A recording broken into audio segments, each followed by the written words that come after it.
Hello, I'm Robert Barr. I'd like to introduce you to our introduction to the series on understanding the world around us. When I was young, America was strong and held strong moral values. Now, as I look around, America's economy is only a former shadow of itself. In addition, people in general do not have that strong moral sense anymore. Spent more than half a century as a pastor, social worker, and teacher. I've learned through my schooling a great deal about the values and how they affect people. Through my work as a pastor, social worker, and teacher, I've come to understand how those apply to people in their everyday lives. Our country was created to empower people to control their own lives. Strong guards were enacted in the Constitution to protect people from oppressive politicians.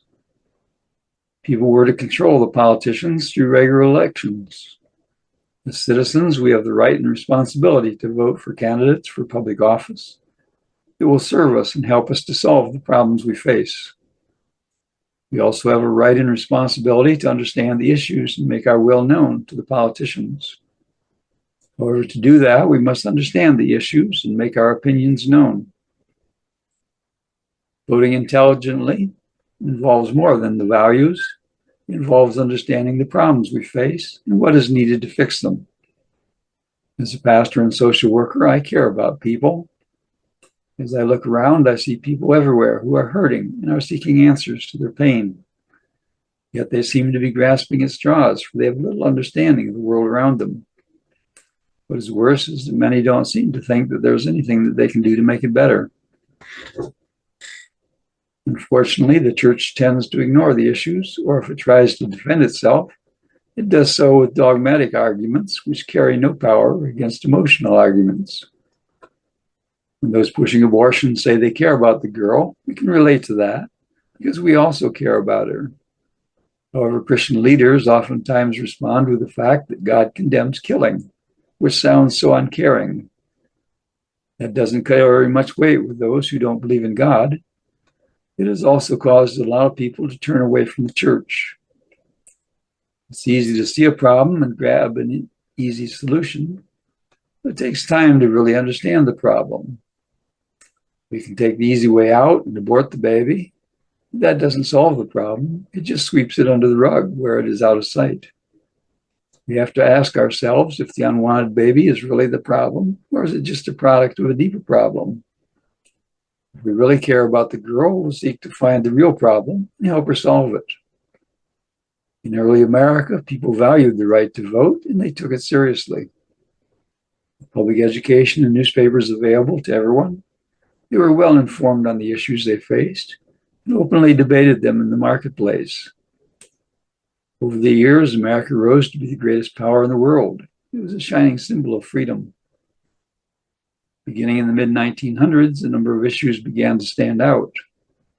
Pushed by liberal politicians, entertainers, and media, it captured the awareness of America. They developed it at different times as first one dominated and then another took over as the first one faded into the background. They didn't totally disappear, but simply gave way to another one.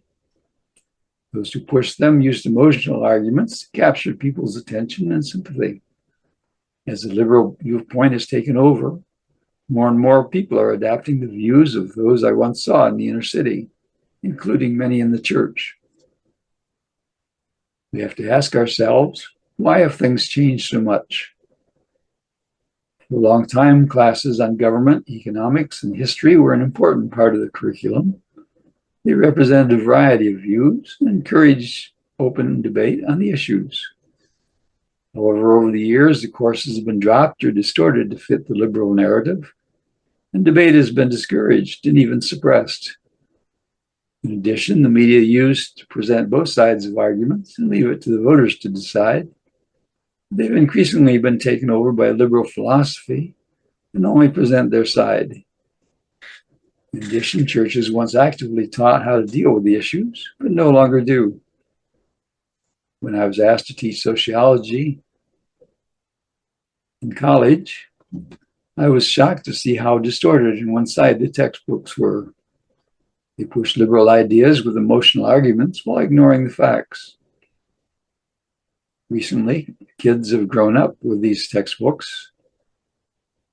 While instructors mouth the words of the text, I researched the topics and presented both sides so my students could recognize the differences.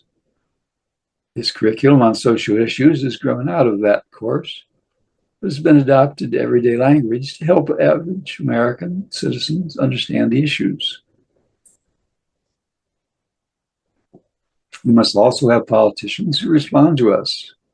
That's why it's so important for us to vote.